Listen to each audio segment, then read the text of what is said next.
tek poshtë urës së Mifolit, ndërsa 11 janë në zonën e Novoselës, që janë përmbytur banesat e tyre o rendit shtëpiake, të cilat janë shkaktuar dëme të shumta, por edhe sipërfaqe të mëdha me toke që janë mbjellë me bimësi, duke shkaktuar dëm shumë banorëve, po banorët gjithashtu Armela shprehen se ata nuk kanë marrë ende dëshpërblimet të 2015-ës janë përmbytur, apo që në vazhdim në 2017 dhe 2021 që ka patur përmbytje.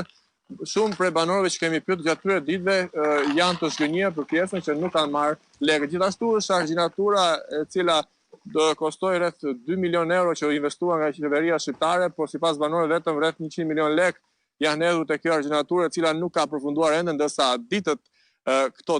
ditën që doli lumi vjosa u morën masa duke hedhur inerte, ve apo çfarë mund të kishte bal për parandaluar ujin që mos kalonte në krahun tjetër që mund shkoj drejt fshatit Bishan apo në fshatrat të tjerë, fshatin Fitore, të cilat janë fshatra që kanë kaluar sfida të vështira me përmbytjet e kaluara dhe me dëme të mëdha. Por doja të theksoja pak në informacion të fundit që vjen tani nga fshati Golimbas, pjesë e bashkisë së Lenisë, në fakt janë 3 fshatra të cilët janë pa energji elektrike prej gati 1 javësh. Ne kemi dërguar një javë pa energji elektrike. Po.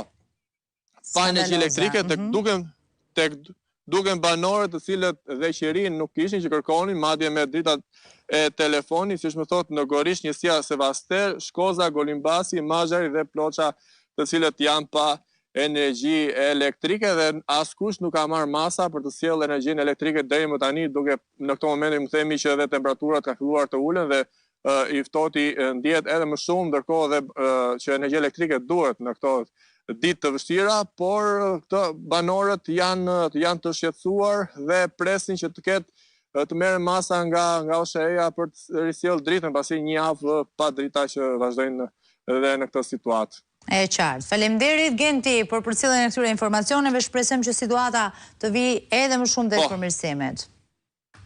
Po, shpresojmë. Mirë, kjo ishte situata deri në këto momente, ndërkohë do doja që të ndiqnim një moment, ajo që ka shkëputur Gentian Këllçiu nga një prej banorëve të zonës, e ndjekim? Bishan. Si është situata me çfarë kemi parë? Po deri tani është një fa normale, tani si dihet, kona erdhi, ne ngelëm si peshku pa ujë, thon një llafi. Malli që kemi bërë si llazh, një mishte, barishtet, aj se mallit dhe ta heqim dhe ta nxjerrim në xhade. Po ku dhe ta qojmë pasaj, ku dhe vetëm me atë mall? Keni patur dëme herë tjera mund të para? Unë kam